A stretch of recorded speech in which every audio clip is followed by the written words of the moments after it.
or get ill because of lockdowns than without lockdowns.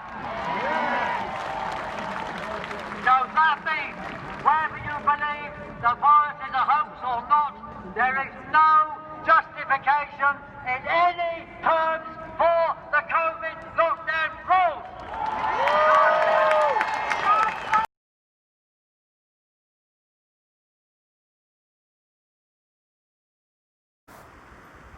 Yo people, okay, so yesterday went up to London, Trafalgar Square, to protest this lockdown fake pandemic bullshit they're fucking promoting. And it was a great day. It didn't rain, luckily, but it was grey, overcast, but with the sun popping through every so often, which I thought was a great metaphor.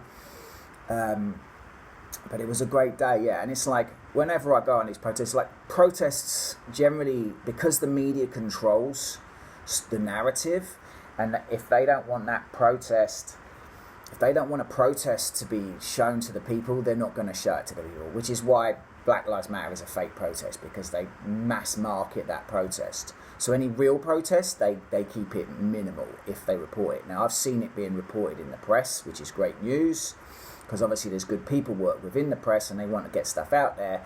But generally, BBC, whoever else, they ain't reporting that shit because they work for their fucking Illuminati masters. But it was a great day. And like I said, protests don't generally do nothing. But the reason why I like to go on these protests over the years, or over the years since I've been awakened, is because you meet like-minded people. There's also the dickheads there as well. Lots of egomaniacs that think they're the saviour of the fucking world. I don't fuck with those people. But it's like, it's just good being around awakened people, and people are at different degrees of awakening. So,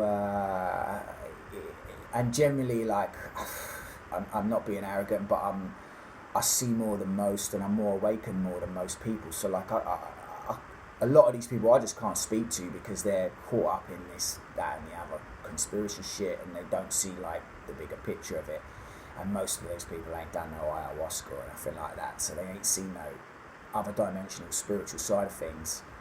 And so they only see like they're still seeing 3D rather than, they're still caught in a matrix rather than seeing the bigger picture of it. But it's still good to be around people that don't wear masks and don't believe the media and don't believe the narrative. Even if they're caught up in certain things, it's still good to be around that. And it pumps you up. You feel good. You feel awakened, gives you hope and all that stuff. Which is why I go on these protests every so often. Like, but I pick and choose my protests. But this one's important. And of course, anything protesting lockdown, if I can be there, if it's in London and I can be there, I'm going to be there. So it's cool. Different reports of how many people there, but I've seen reports of up to 30,000. So, which I really can't make a judgment on there. There's definitely a few thousand there. So like, yeah, it filled Trafalgar Square basically, like the whole around Nelson's Column. It filled that area, so it was cool. 2 helicopters out, like trying to like making noise, basically trying to like annoy the protesters, like which obviously didn't put us off, like, but you could see they were trying to irritate us. Loads of police there, but police were generally okay, but they did confiscate a big screen. Like that they were going to put Dr. Vernon Coleman on, like they confiscated that and basically said you have to pay 10 grand to get it back, which is all just like, so they did their little shit tactics trying to stop us, trying to stop it, but it didn't stop it, you know, like what wants to be happen will happen, and it was a great day. And I can't remember the woman's name that basically hosted it, some nurse, or ex-nurse, and now she's like holistic nurse, but like she did a great fucking job. Like she hosted it. She was really like efficient at getting people on and off, and not letting people talk too long and keeping it sort of short. So she did a great job. So I can't remember her name, but like fair play to her. But like yeah, I mean the people she had there, Piers Corbyn, Jeremy Corbyn's brother, who's an astrophysicist. I've been following him for years, and it's like he completely astrophysicist and predicts weather and says that climate change is nonsense because the climate changes. And so he's totally awakened to this stuff. So he's there, great, and he's a great person because obviously being a brother of Jeremy Corbyn, fuck Jeremy Corbyn, he's a fucking dick. But he's got a certain amount of credibility because of being Corbyn's brother to certain group of people. And like, he's been doing his stuff for years, and he's an astrophysicist, like, so like, you know, he ain't no dumb fucker. So and he's awake, so he's great. He's a great guy to have for the movement. Real gives it credibility. Various other people, but Chico of It's Chico Time was there, and like, to be honest, like that guy, like, you know, that guy from his Chico Time, he's like a high vibrational person, like high positive, and I watched his It's Chico Time, and it's like, don't get too delirious, don't take life too serious. So like, he's actually got a positive message, and everything happens for a reason, and people are put on this planet to do their thing. And so like, Chico now with his semi sort of fame is now finding a position with this movement, which makes people sort of listen. Oh, Chico think, you know. So it helps. So like, he did great, and when he came on, like, yeah, you could feel he's definitely got star quality in that thing. Like he came on and he had this like high vibrational thing, and he started singing Bob Marley songs, and it wasn't cheesy. He done it well, like, and people responded, and yeah, he was good. He was like, get up, stand up, and like One Love. He just did like little snippets of this. So like, he was really good. So respect to Chico. Like, I really enjoyed him. Like, he really raised the vibration of the day. Because a couple of other people, like, you know, like doctors, whatever, like, they're cool, but they went on a bit, and it's just like, yeah, okay, like, keep it short. You know what I mean? Otherwise, people lose interest. David Icke was there doing his thing. And amazingly, he only spoke for like 10 minutes, which I think is an absolute miracle, like, and a first in his life, because you know what he's like, that guy can't stop fucking talking. But it seemed like he had like a speech or something prepared that he wanted to say within those 10 minutes, like, and it, you know, like the thing with Ike can go on for 3 hours, and it's just like, all right, you're losing people. You speak for 10 minutes and you say some powerful stuff, and that gets captured.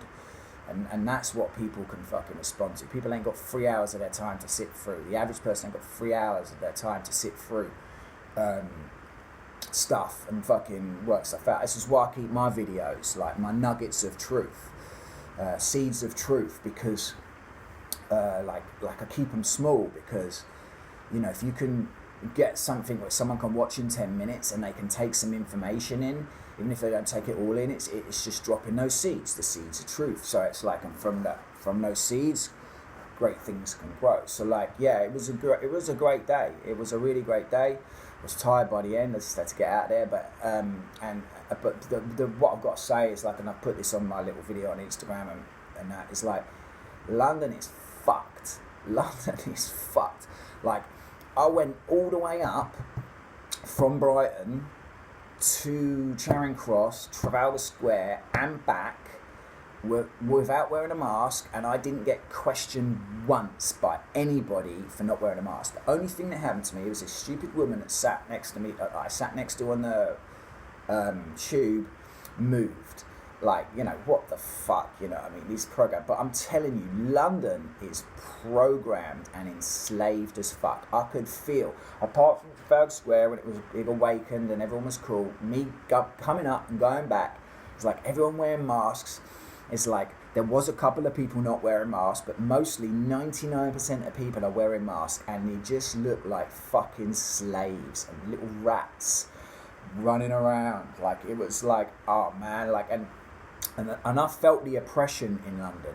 I felt like the mind control in London is ridiculous. They've really fucked with London, and I imagine they've done that to all the major cities. But it's like, I've travelled the southeast of England, and well, it's not southeast, southwest. Like, since lockdown happened, I went off in my van, I travelled around, and I've seen the areas and seen people responding, like, whatever. And London, most places, like I popped into Southampton the other day, like to a Sainsbury's, and everyone was wearing masks in there, and I felt the oppression in there. I had to get the fuck out of there quick. But most places, like, I've been around, like Newquay, Glastonbury, Somerset area, like all these places, people aren't fucking people are wearing masks or whatever, but people ain't buying into it fully. Do you know what I mean? They're cynical, they're sceptical. But London, you are fucking hell, man. You've bought fully into it. You really think there's a fucking virus, and you're walking around like fucking good little slaves. Yeah, we need to wake the fuck up with that, London people, because as I said in my Instagram, people, London thinks it's... I've lived in London. I love London. I love going to London. I've lived in London for 2 years. So London thinks it's the big fucking I am and fucking this, that, and the other special place, blah, blah, blah, blah, blah. And it's like, you know, like forward-thinking place. Like, yeah, we know you're not forward-thinking because you voted for fucking the EU. You know what I mean? You fucking voted for this, the enslavement. So we know how enslaved London is, but it's embarrassing. So London people, yeah, you need to wake the fuck up. It's really quite embarrassing. Do you know what I mean? Because you got people in the West Country that speak like foreigners, not doing what they're fucking told, because you know what? They think the government's fucking bollocks. Do you know what I mean? So you got fucking these fucking country bumpkins with more fucking backbone and rebelliousness than the fucking major city, capital city of fucking England that thinks it's fucking forward thinking and leading a special. Well, I've got news for you. You fucking ain't. You need to fucking wake the fuck up because you're looking like slaves and rats. Do you know what I mean?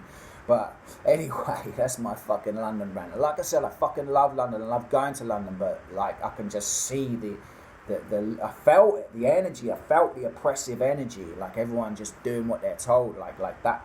When I got back to Brighton, I was like, got off the train. I was like, oh, that's nice. Do you know what I mean? It's like just like because Brighton is rebellious, and I'm really noticing like really is rebellious now. People really ain't fucking buying into this shit. There's still loads of people wearing masks. You know, you can't get into certain shops without wearing masks or whatever. But there's enough Sainsbury's and things that aren't doing the mask thing, and they don't fucking pester you. Do you know what I mean? So I only go in the shops that don't fucking stop. If they're gonna make me wear a mask, I ain't going in their shop. I don't give a shit. There's nothing that they can sell me that I need. Like B&Q I've been in didn't make me wear a mask.